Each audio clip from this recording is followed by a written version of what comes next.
Selamat datang di channel Novel Official.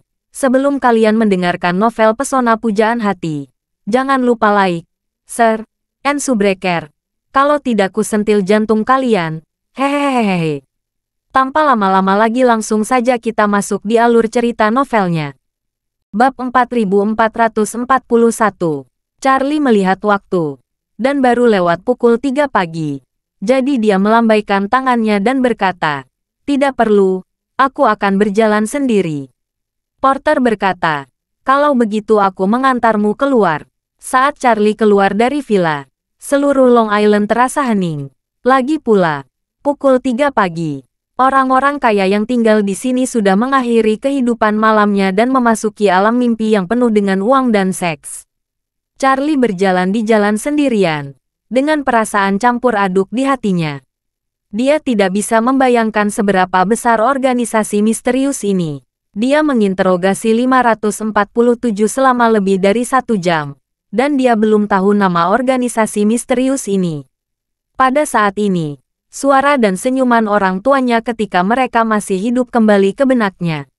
Ayah dan ibu dalam ingatannya tidak akan pernah sedih tentang sesuatu. Bahkan saat keduanya meninggalkan East Cliff dan datang ke Aurus Hill. Saat menetap di Cina, keduanya selalu memiliki senyum di wajah mereka.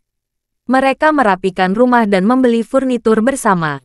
Mereka selalu penuh optimisme dan harapan untuk hidup. Oleh karena itu, dia bertanya-tanya apakah kematian orang tuanya disebabkan oleh organisasi misterius ini. Jika ya, apakah orang tuanya menyadari bahwa bahaya sudah dekat sebelum kecelakaan itu terjadi? Jika demikian, apakah mereka mengetahui sesuatu tentang organisasi misterius ini? Setelah berpikir lama, Charlie menghela napas ringan dan menggelengkan kepalanya. Terlalu memikirkan masalah yang tidak bisa diselesaikan hanya akan membuat dirinya semakin lelah. Oleh karena itu, dia memutuskan untuk mengesampingkan masalah ini untuk sementara waktu. Dia akan terus menggali lebih dalam saat memiliki kesempatan di masa depan. Tapi sekarang, masalah terpenting yang harus diselesaikan adalah Xiaolong yang menginginkan nyawa Paman Janus. Jika semua lancar, Elaine akan datang besok atau lusa.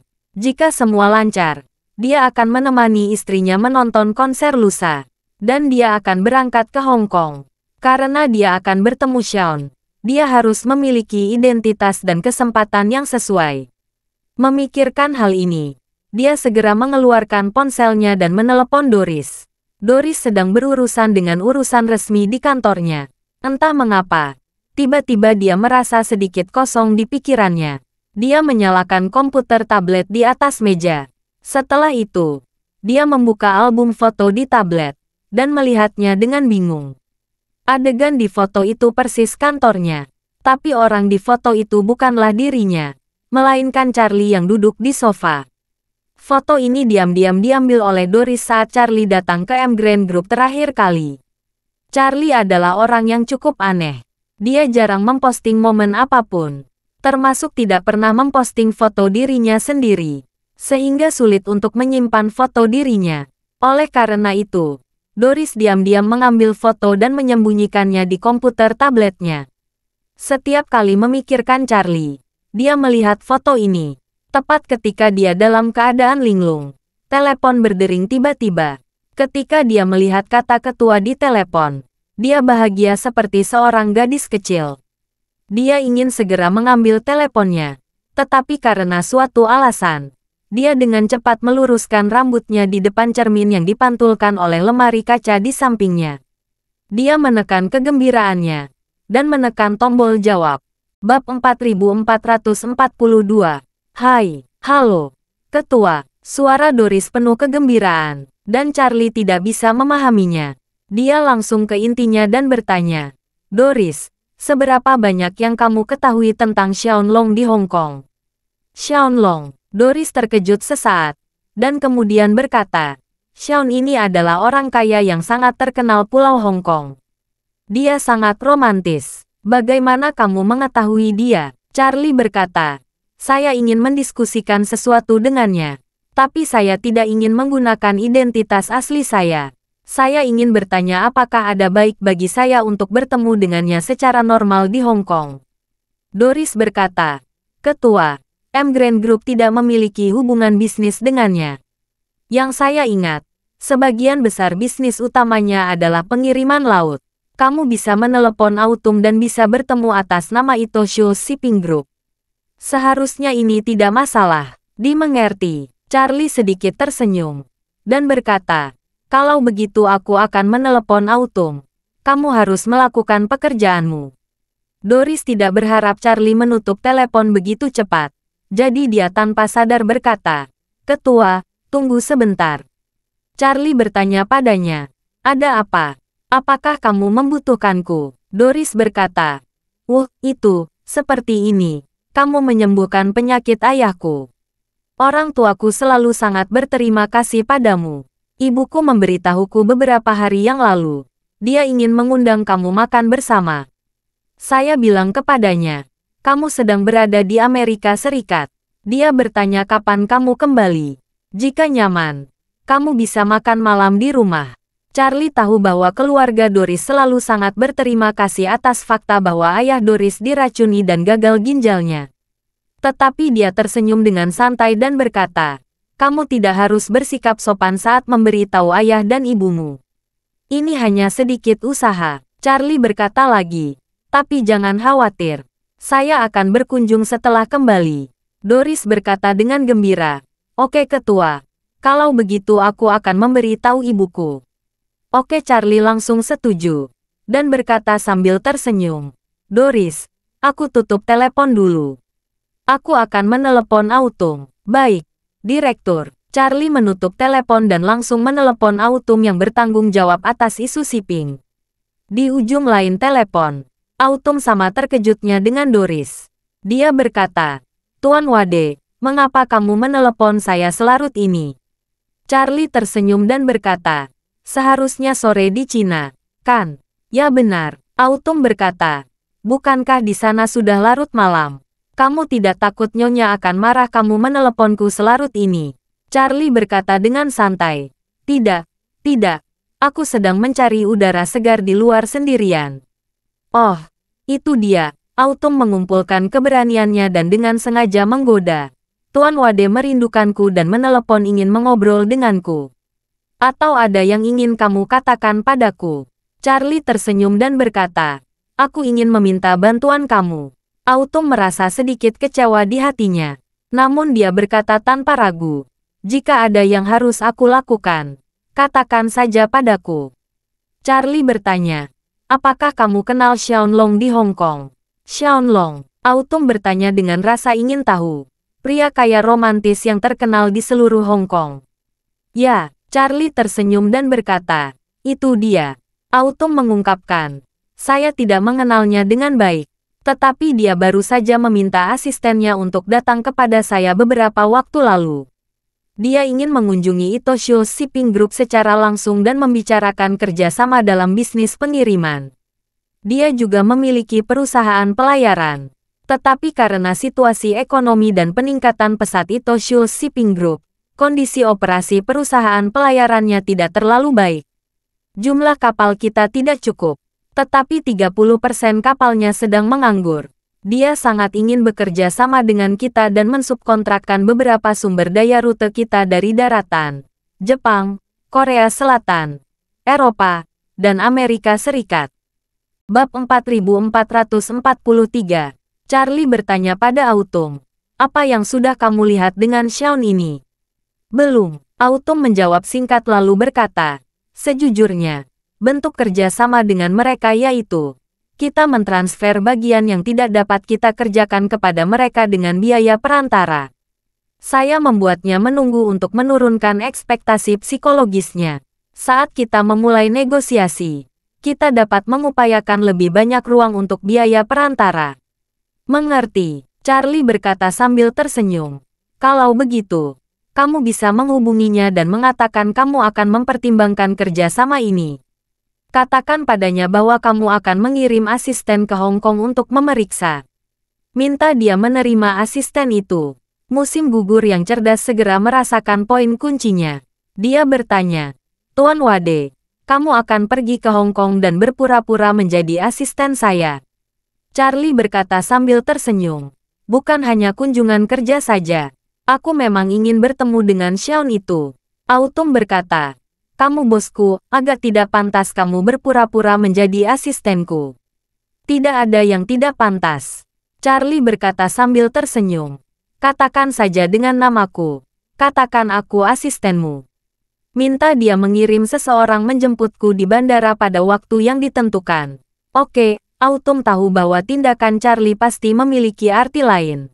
Dia berkata, kamu seharusnya masih berada di Amerika Serikat sekarang, kan? Kapan kamu berencana ke Hong Kong? Saya akan berkomunikasi dengan dia. Charlie tersenyum dan berkata, kamu bisa berkomunikasi dengannya sekarang. Katakan saja aku akan tiba dalam 2 hari. Tidak masalah. Autumn berkata, kalau begitu aku akan menghubungi asistennya sekarang. Charlie berpesan, tidak, kamu menghubungi dia langsung dengan sikap menonjolkan diri. Dan membuat dia merasa tersanjung.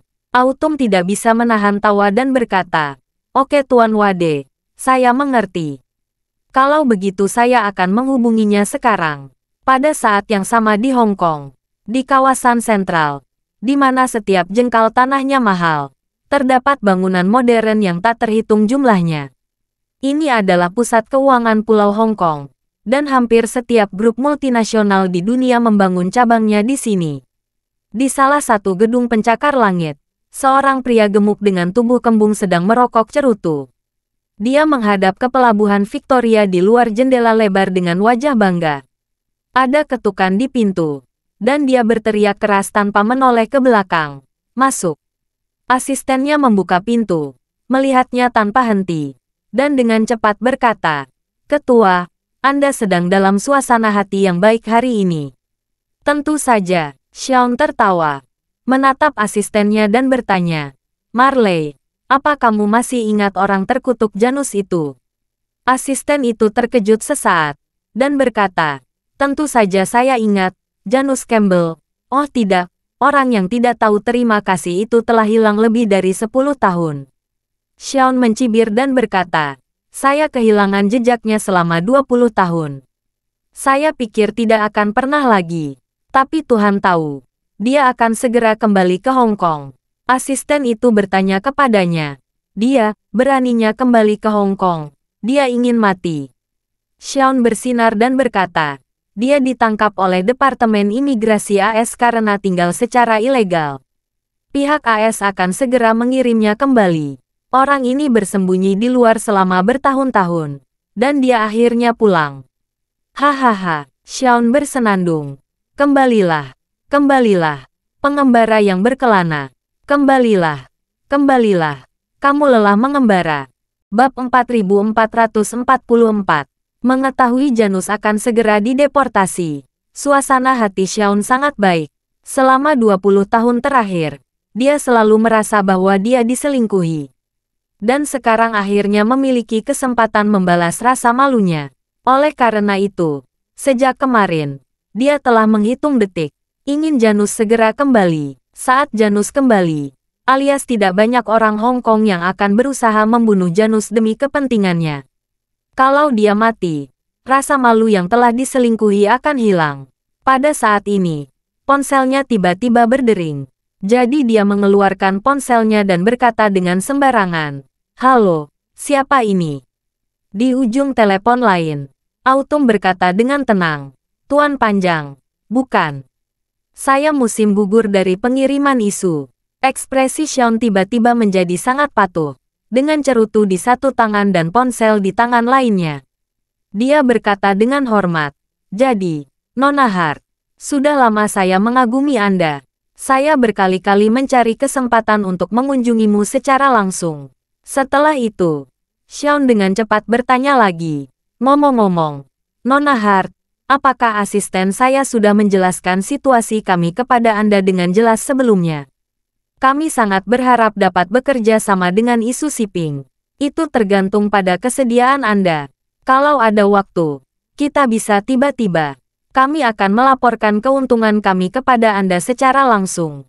Bagi Xiao, asetnya tentu saja jauh lebih kuat daripada manajer profesional seperti Autumn. Namun, Mengukur nilai seseorang tidak hanya mengukur asetnya, tetapi juga mengukur platform tempat dia berada dan sumber daya di belakangnya. Meskipun Autumn tidak memiliki aset, dia adalah penanggung jawab Itoshio Shipping Group. Dan sekarang Itoshio Shipping Group memiliki sumber daya yang kuat di Asia dan berkembang pesat. Dirinya ingin bekerja sama dengan Itoshio Shipping Group dan mencairkan sumber daya yang tidak digunakan dari Autumn. Dia harus sopan kepada Autumn. Autumn berkata dengan nada tenang saat ini, Tuan Long, tentang kerja sama. Orang-orang Anda sudah menyampaikannya kepada saya. Saya pikir kerja sama bukanlah sesuatu yang tidak dapat dipertimbangkan. Namun sebelum berbicara tentang kerja sama, kita masih perlu memperkuat pemahaman kita. Xiaon berkata tanpa ragu-ragu. Tentu saja, tentu saja. Sudah seharusnya, Nona Hart. Jika Anda merasa nyaman, saya akan membawa material dan tim ke daratan secara langsung. Autumn berkata, jangan terlalu merepotkan. Kebetulan asisten pribadi saya akan pergi ke Hong Kong dalam 2 hari ke depan. Jika Tuan Long punya waktu, dapat berbincang-bincang dengan dia. Dia mewakili saya sepenuhnya. Xiaon berkata dengan heran. Wow, Nona Hart, hebat sekali. Saya ada waktu 2 hari ke depan. Autumn berkata, kalau sudah ada waktu perjalanannya, saya akan memberitahu Anda waktu yang tepat. Saya berharap Tuan Long berharap. Tidak masalah. Sama sekali tidak masalah. Xiaon berkata dengan lugas. Saya akan menerimanya secara pribadi. Autumn tersenyum tipis. Oke, mari kita buat keputusan dulu. Bab 4445. Setelah berbasa-basi dengan Autumn, Xiaon menutup telepon sambil tersenyum. Begitu dia menutup telepon, dia tertawa terbahak-bahak. Kebahagiaan ganda akan datang. Kebahagiaan ganda akan datang. Autumn dari Isu Shipping akan mengirim asisten pribadinya ke Hong Kong untuk inspeksi. Asisten Xiaon sangat terkejut dan berkata, Tuan Long, Isu Shipping tertarik bekerja sama dengan kita. Ini sangat bagus. Semua rute yang baik ada di tangan mereka. Dan pelabuhan berkualitas tinggi serta sumber daya pelanggan juga tersedia tangan mereka. Kerja sama ini akan membuat kita menggunakan sepenuhnya kapasitas transportasi kita. Xiaon menyesap cerutunya dengan tajam, dan berkata sambil tersenyum. Di Isu Shipping ini, ada Nanako Ito, Sophie Schultz, dan Autumn. Mereka semua sangat cantik, bisa bekerja sama dengan mereka itu soal kedua. Kalau aku bisa mencium mereka, hidup ini akan lebih berharga. Segera setelah Xiaon selesai berbicara, pintu kantor tiba-tiba didorong terbuka. Seorang wanita parubaya dengan temperamen luar biasa dan kecantikan tiada taraf masuk. Dia berkata dengan ekspresi dingin, Xiaon, siapa yang ingin kamu cium? Kamu sangat bersemangat sehingga kamu bahkan tidak menginginkan hidupmu. Pada saat ini, sekretaris wanita di sebelah wanita parubaya berkata dengan wajah malu. Maaf Tuan Long, Nyonya bersikeras masuk. Dia tidak membiarkan saya melapor kepada Anda. Xiaon menggelengkan kepalanya, dan berkata padanya dan asisten di sampingnya. Kalian berdua keluar dulu. Ketika keduanya mendengar ini, mereka berbalik dan pergi. Segera, Xiaon mendatangi wanita parubaya dengan wajah tenang, dan berkata sambil tersenyum, sayang, kamu tahu aku hanya bercanda dengan Marle barusan. Saat dia mengatakan itu, Xiaon dengan cepat mengubah topik pembicaraan dan berkata, bukankah kamu mengundang Nyonya Halt menunggang kuda bersama hari ini? Mengapa tiba-tiba datang ke kantor? Wanita parubaya itu melipat tangannya, memandang Xiaon dengan dingin, dan berkata dengan tajam, saya dengar semua orang di Hong Kong bersiap mendapatkan hadiah 30 juta dari Bos Long. Lalu dia bertanya dengan marah, mengapa kamu tidak membiarkan Janus pergi? Xiaon berkata dengan wajah polos, hei, istriku, meskipun aku sangat mencintaimu, aku akan sangat sedih kalau kamu mengatakan itu. Aku sudah lama berjanji pada Yule Golding dari East Cliff, saya tidak akan mengganggu Janus. Tapi Janus, seorang bocah nakal, ditemukan oleh imigrasi AS. Kamu tidak bisa menyalahkan saya, bukan? Wanita parubaya itu berkata dengan marah. Kamu pikir aku anak berusia 3 tahun? Kamu pasti bermain trik. Xiaon mengangkat tangannya. Saya dianiaya. Istriku. Janus ditangkap oleh Departemen Imigrasi. Dan dia tidak ada hubungannya dengan saya. Kamu bisa yakin bukan saya yang memberi tahu keberadaannya. Aku sudah bertahun-tahun tidak tahu kabar bajingan itu. Kalaupun aku tahu, aku tidak akan sabar menunggu sampai hari ini. Wanita parubaya itu berseru. Saya tidak peduli apakah kamu bermain trik atau tidak. Saya hanya punya satu permintaan. Segera tarik kembali hadiah 30 juta tersembunyi itu. Batalkan demi hukum untuk seluruh Hong Kong. Sialan. Wajah baik Xiaon sepanjang waktu menghilang tanpa jejak. Dia menatap wanita parubaya itu. Dan berkata dengan dingin. Kamu pikir aku, Xiaon, adalah kura-kura?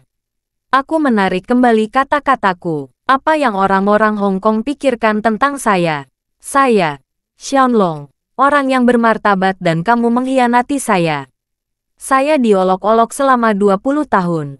Sekarang kamu meminta saya menarik kembali hadiah untuk nyawanya. Seluruh Hong Kong tahu aku seorang pria yang telah diselingkuhi sampai mati. Wanita parubaya itu ketakutan oleh ekspresi marah Xiaon. Dia mundur 2 langkah. Nadanya melembut, dan dia memohon. Xiaon, aku mohon. Janus bersembunyi di luar selama bertahun-tahun. Sudah sangat lama. Sudah sangat sulit baginya. Sekarang dia akan dipulangkan. Jangan mempersulit dia. Ibunya sudah berusia 80 tahun lebih, dan kesehatannya tidak baik. Kalau Janus meninggal, ibunya tidak akan hidup lama. Xiaon segera marah. Dia mengambil cerutunya, membantingnya di atas kakinya, dan menamparkan wanita parubaya itu di wajahnya. Kemudian, mengabaikan ekspresi kagetnya, dia menunjuk ke arahnya dan mengutuk. Jenna, jangan memaksakan diri. Apa kamu pikir aku tidak tahu kamu sering menemui wanita tua yang hampir meninggal itu di belakang saya selama bertahun-tahun? Saya menoleransi demi menjaga pernikahan kita. Kamu tidak tahu bagaimana harus berterima kasih. Sekarang kamu berani datang dan memintaku memaafkan Janus. Apa yang kamu lakukan? Apa kamu ingin lari bersamanya lagi? Bab 4446. Jenna Fuller adalah cinta pertama Janus. Saat muda, dia dielu-elukan sebagai Dewi Hong Kong. Banyak orang kaya dan elit yang tunduk di bawah rok delimanya. Saat Janus pergi belajar di Amerika Serikat, dia berpisah dari Janus. Segera setelah itu, Xiaon, mengandalkan lingkaran orang kaya dan kemurahan hati menghabiskan banyak uang, menjadikannya sebagai wanita simpanannya di Pulai Hong Kong. Saat itu, Jenna hampir menguasai seluruh dunia dalam hal materi. Dia bisa naik jet pribadi mewah di pagi hari untuk memberi makan merpati di alun-alun London, lalu naik pesawat yang sama ke Laut Aegean yang romantis di malam hari. Saat dia bangun, dia bisa berbelanja di New York atau pusat perbelanjaan mewah di Tokyo. Jika waktu tidak mendesak, dia naik kapal pesiar pribadi Xiaon dari Hong Kong ke Maladewa di Samudra Hindia, atau Tahiti di Pasifik Selatan. Singkatnya, pada saat itu, dia bisa mendapatkan apapun yang dia inginkan. Namun meski begitu, setelah Janus kembali ke Hong Kong, hubungan lamanya dengan Janus masih diambang putus. Baru kemudian dia menyadari bahwa meskipun dia memiliki semua materi, masih ada kekosongan di hatinya yang tidak akan pernah bisa diisi. Dan kekosongan itu adalah Janus. Oleh karena itu, ketika dia dan Janus kawin lari ke Amerika dengan penuh semangat, seluruh Hong Kong tidak dapat memahaminya. Dan setelah tiba di Amerika Serikat, dia secara bertahap menyadari bahwa meskipun kekosongan di hatinya telah terisi, hampir semua hal lainnya kembali kosong. Dia tidak bisa lagi tidur dengan nyaman, mencari tujuan dadakan di peta dunia, apalagi menikmati barang dan jasa termahal dan terbaik di dunia sepanjang waktu seperti sebelumnya. Pada saat itu, dia menyadari apa yang telah dia tinggalkan. Apa yang dia inginkan bukanlah Xiaon, namun semua ekstrim yang terakumulasi di semua lapisan masyarakat dalam perkembangan peradaban manusia dan masyarakat selama ribuan tahun. Jet pribadi yang biasa dia tumpangi memiliki teknologi penerbangan sipil paling mutakhir di dunia dan bahan dekorasi interior terbaik. Kapal pesiar yang dia naiki juga sama. Pakaian yang dia kenakan hampir semuanya adalah pakaian siap pakai termahal di dunia. Semuanya adalah produk yang dibuat dengan hati-hati oleh desainer ternama. Dan perhiasan yang saya kenakan mungkin juga merupakan bagian yang paling langka dan langka di dunia. Bahkan kasur tempat dia tidur adalah karya seni yang dibuat oleh sekelompok pengrajin Swedia yang memilih sendiri bulu ekor kuda dan kambing. Semua makanan, pakaian, perumahan, transportasi, makanan dan minumannya adalah yang terbaik di dunia. Namun, setelah dia kawin lari dengan Janus, dia menyadari bahwa meskipun mereka berdua terbang dengan pesawat, sangat menyakitkan duduk di kelas ekonomi yang sempit selama lebih dari 10 jam. Sedangkan untuk kapal pesiar, itu adalah dunia yang sama sekali di luar jangkauan. Pakaiannya bukan lagi produk mewah yang dibuat khusus untuknya jahitan demi jahitan oleh desainer papan atas di Prancis, Inggris, dan Italia. Namun dibuat oleh para pekerja wanita dari negara dunia ketiga yang menghasilkan pakaian murah yang sama untuk jutaan orang. Pada saat itu, dia menyadari betapa bodohnya pilihan yang telah dia buat. Pada saat itulah dia memutuskan untuk kembali ke sisi Xiaolong. Untungnya, setelah dia kembali, Xiaon masih mau menerimanya terlepas dari kecurigaan sebelumnya. Bahkan Xiaon menikahinya secara terbuka setelah kematian istri pertamanya. Dalam 20 tahun berikutnya, dia menikmati yang terbaik dari segala sesuatu di dunia seperti yang dia lakukan sebelumnya. Namun, Janus masih menjadi kekosongan di dalam hatinya yang tidak dapat diisi. Hanya saja Jenna lebih realistis. Dia memahami sebuah kebenaran. Ada kekosongan yang tidak perlu diisi. Karena adanya kekosongan ini, saat dia tahu bahwa Janus akan dideportasi, dan bahkan banyak orang bersiap mengambil nyawanya, dia tidak dapat menerimanya. Dia mendatangi Xiaon dengan agresif untuk meminta penjelasan. Bab 4447. Namun, dia melebih-lebihkan posisinya di benak Xiaon. Dia juga meremehkan Xiaon pada Janus.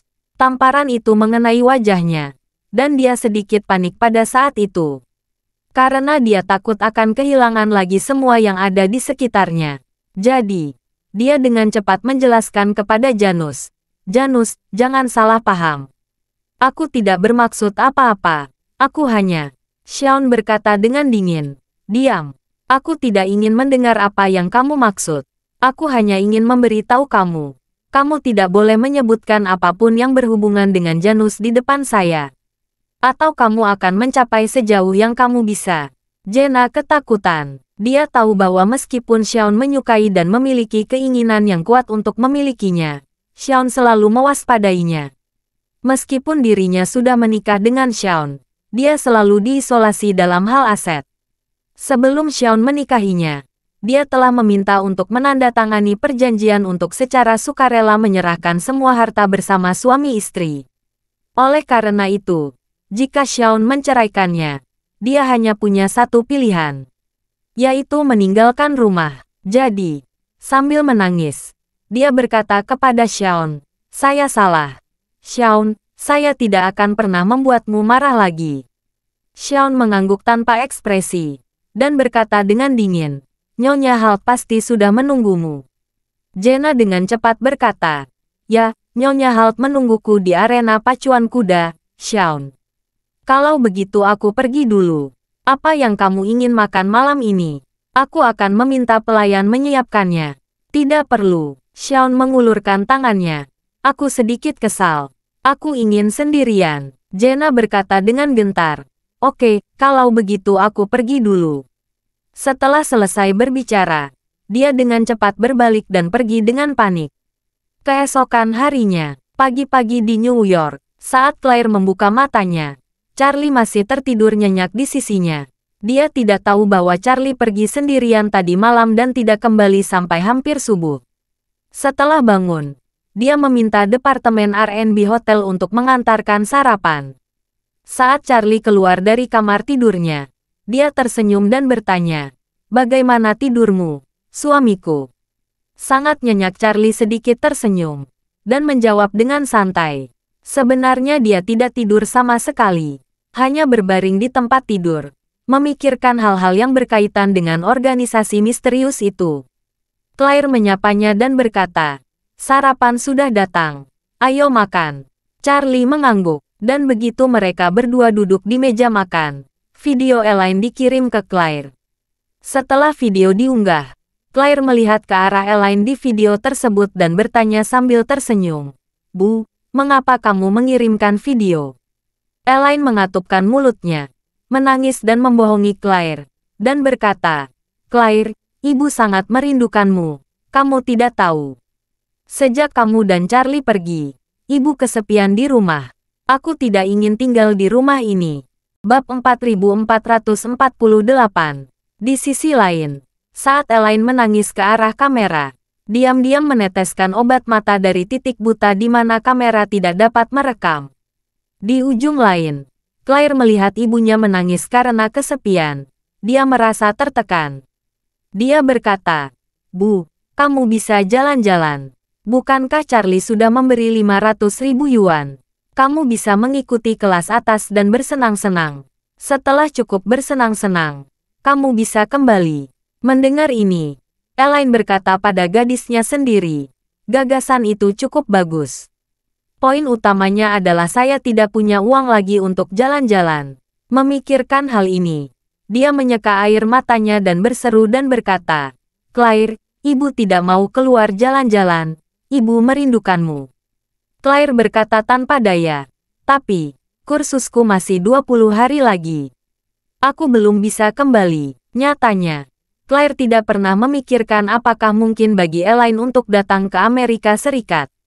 Dan dia merasa sangat tidak nyaman bagi ibunya untuk datang ke Amerika Serikat. Mengajukan visa AS akan merepotkan.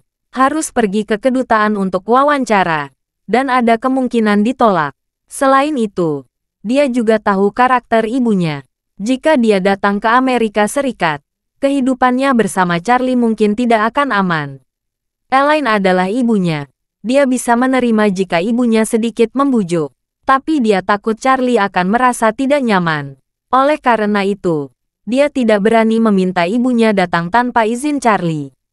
Namun, saat ini, Charlie datang dengan sangat ceria, tersenyum dan berkata ke video, "Tapi, kalau kamu merasa kesepian di rumah, kamu dapat mengajukan visa dan datang ke Amerika Serikat untuk bersenang-senang." Ketika Claire mendengar ini, dia memiliki ekspresi tidak percaya pada wajahnya. Dia tidak menyangka Charlie akan menyetujui kedatangan ibunya. Elaine tidak berharap Charlie setuju begitu saja. Dia meledak dengan gembira, bersorak gembira, "Oh, menantu yang baik. Apa yang kamu katakan benar. Menantu yang baik." "Tentu saja," Charlie berkata sambil tersenyum. "Ada cukup kamar di sini." Elaine langsung berseru, "Bagus sekali. Kebetulan saya punya teman yang punya hubungan dengan kedutaan. Dia bisa membantu menyelesaikan visa." Claire bertanya dengan heran, "Bu, kamu punya teman yang memiliki koneksi di kedutaan?" Elaine tersenyum tidak wajar, dan berkata, "Hei, itu teman Mahjong. Putrinya bekerja di kedutaan, dan dia bilang putrinya bisa membantu melalui pintu belakang." Claire juga tidak ragu-ragu, dan berkata, "Bu, beritahu saya kalau kamu sudah mendapatkan visa. Saya akan membelikan tiket pesawat." Elaine buru-buru berkata, "Oh, tidak perlu. Menantuku yang baik sudah memberi banyak uang saku. Tidak enak kalau kamu membelikan tiket pesawat. Saya akan membeli sendiri. Kamu jemput saja aku di bandara." Charlie kemudian mengingatkan, "Tapi, kalau kamu kesulitan mencari pesawat transit, kamu bisa mendarat di New York. Kami akan menjemputmu di New York. Kalau mau lebih cepat, bisa mendarat di Providence." Elaine ingin mengatakan bahwa Dai bisa meminta jet pribadi yang dia menangkan untuk terbang langsung ke Providence. Namun, dia tidak bisa mengungkapkannya dengan jelas. Dia berkata, "Kalian berdua bisa menungguku di Providence. Aku akan pindah pesawat. Kalian tidak perlu pergi jauh ke New York untuk menjemputku." "Oke," Charlie berkata tanpa berpikir. "Kalau begitu kami menunggumu di sini." Claire juga sangat senang, dan buru-buru berkata, "Tapi, setelah rencana perjalananmu diatur, dia akan memberi tahu kami." Kami akan menjemputmu di bandara. Oke, Elaine sangat bangga dengan kecerdasannya. Dan berkata sambil tersenyum. Aku akan stabil setelah aku selesai. Bab 4449. Setelah menutup telepon, Claire bertanya kepada Charlie. Suamiku, ibu mungkin saja akan membuat masalah untukmu di Amerika. Aku khawatir suasana hatimu akan terpengaruh. Tidak, Charlie berkata sambil tersenyum. Baik bagi ibu untuk datang ke Amerika Serikat untuk bersenang-senang.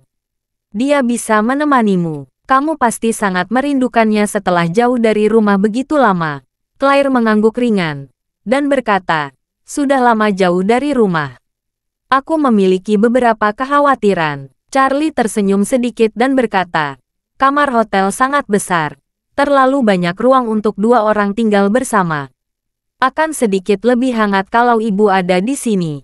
Melihat Charlie benar-benar tidak keberatan, Claire menghela napas lega dan berkata dengan lembut, suamiku, terima kasih. Pagi selanjutnya, Elaine sudah mendapatkan visa Amerika Serikat.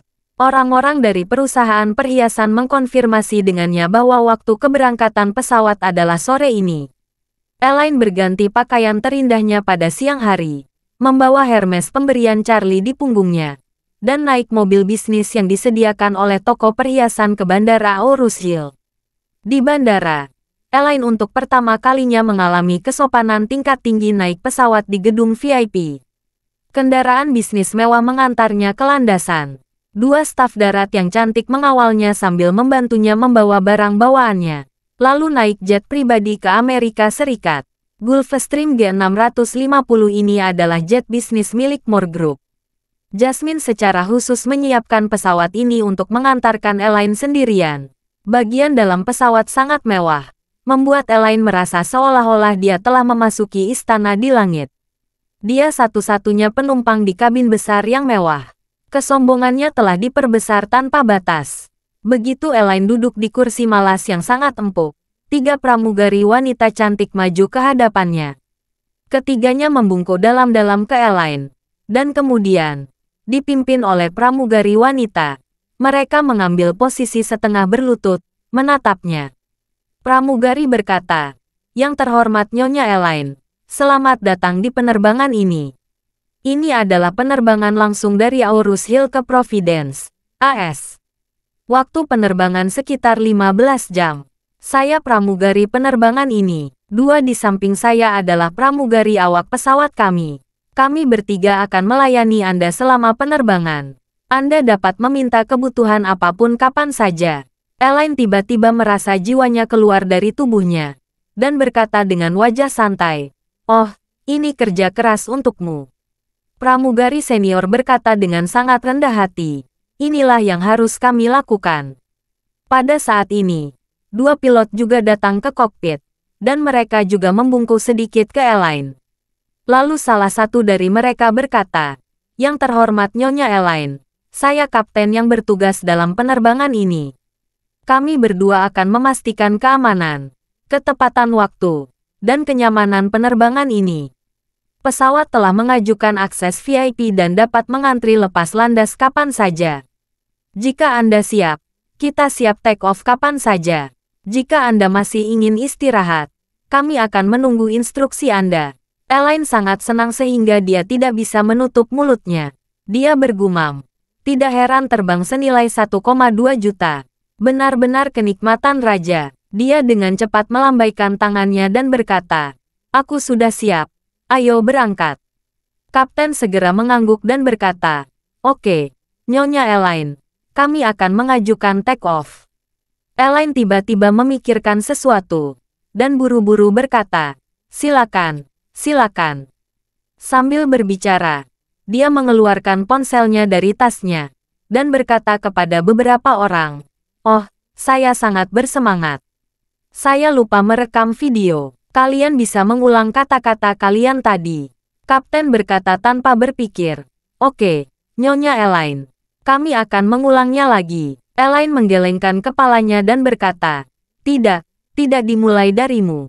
Elaine menunjuk ke para pramugari dan berkata sambil tersenyum, dimulai dari kalian. Bab 4450. Elaine memiliki kepribadian yang pedas. Tetapi inti dari menjadi pedas berasal dari menjadi kuat. Dia hidup selama 50 tahun. Dan sering dipandang rendah. Terutama setelah menikah dengan keluarga Wilson. Penghinaan mertuanya dan kepengecutan suaminya menginjak-injak harga dirinya. Bukan hanya membuatnya lebih agresif. Tetapi juga memperparah pengejaran wajahnya yang ekstrim. Sekarang, dia akhirnya bisa naik jet pribadi. Tentu saja dia ingin menikmati perasaan tingkat tinggi dan memamerkannya. Lebih penting lagi, dia harus pamer di lingkaran teman-temannya. Anggota kru juga sangat kooperatif. Mereka bertugas untuk menerbangkan penerbangan seperti itu.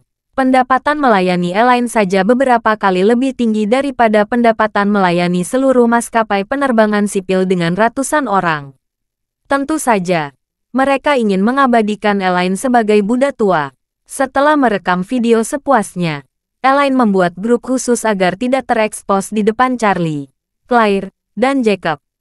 Dia memposting di lingkaran pertemanan dengan teks, "Bepergian dalam jet pribadi." Perasaannya berbeda. Memancarkan suasana mulia kaisar. Setelah memposting ke Moments, dia bertanya kepada pramugari, apakah tidak ada internet setelah lepas landas. Pramugari berkata, tidak ada koneksi internet selama tahap kritis lepas landas dan mendaki. Setelah pesawat stabil, saya akan menyalakan Wi-Fi kabin untuk Anda. Elaine mengangguk puas, dan berkata sambil tersenyum, "Oke, kalau begitu beritahu kapten untuk segera berangkat." Mengatakan itu, Elaine berpikir dengan gembira, lingkaran pertemanan telah dikirim, dan saya akan terhubung ke internet dalam beberapa menit. Saya kira banyak orang akan menyukai dan iri sampai mati. Memikirkan hal ini, Elaine mengesampingkan telepon dan melihat pemandangan di luar jendela dengan suasana hati yang indah. Pesawat dengan cepat melompat ke dalam antrean dan langsung lepas landas ke langit. Sekitar setengah jam kemudian, pesawat naik ke ketinggian jelajah 11.000 meter. Pramugari menyalakan Wi-Fi di kabin dan berkata kepada Elaine, "Nyonya Elaine, Wi-Fi sudah dihidupkan. Anda dapat terhubung ke internet sekarang. Nama Wi-Fi adalah nama Anda dan tidak ada kata sandi." Elaine segera mengeluarkan ponselnya, terhubung ke Wi-Fi. Dengan bersemangat dia membuka WeChat, ingin melihat seberapa besar angka yang akan ditampilkan di prompt merah di Moments. Namun, setelah membukanya, dia menemukan bahwa lingkaran pertemanannya bahkan tidak memiliki pengingat. Ini juga berarti sudah lama sejak lingkaran pertemanannya diposting. Tidak ada yang menyukai atau memberi komentar. Dia tidak bisa menahan diri untuk bergumam di dalam hatinya. Ada yang salah dengan situs web ini. Sudah lebih dari setengah jam, dan belum ada yang memberi saya suka atau komentar.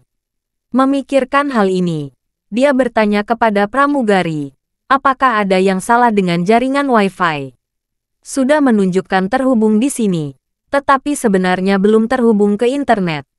Pramugari berkata, "Tidak, Nyonya Elaine. Kami menggunakan jaringan satelit. Meskipun kecepatan jaringan sedikit lebih lambat, sinyalnya sangat bagus dan koneksinya sangat stabil." Elaine hendak berbicara, ketika sebuah lingkaran merah muncul di Moments, dan ada angka 1 di dalam lingkaran merah itu. Dan segera berubah menjadi 2. Dia segera berseri-seri dengan gembira. Berpikir, akhirnya seseorang mengomentari lingkaran teman saya. Jadi, dia mengklik dengan cepat, dan dia tidak marah melihatnya. Kedua notifikasi itu datang dari Hannah. Salah satunya adalah like dari Hannah, dan yang lainnya adalah komentar Hannah yang berbunyi, "Sister Elaine, selamat jalan." Elaine tiba-tiba tertekan. Dia menerima suka dan komentar dari Hannah, membuktikan bahwa tidak ada masalah dengan internet di pesawat. Itu juga membuktikan bahwa tidak ada orang lain yang mengomentari lingkaran pertemanannya sejak lepas landas begitu lama. Hal ini membuat Elaine sangat marah. Dia mengutuk diam-diam di dalam hatinya. Sial, saya biasanya mendapat banyak pujian saat memotret bunga di taman. Mengapa saat saya naik jet pribadi, sekelompok orang ini tidak memberi saya suka? Sial. Itu pasti karena cemburu. Terima kasih sudah mendengarkan cerita novel Pesona Pujaan Hati. Sampai jumpa di novel selanjutnya.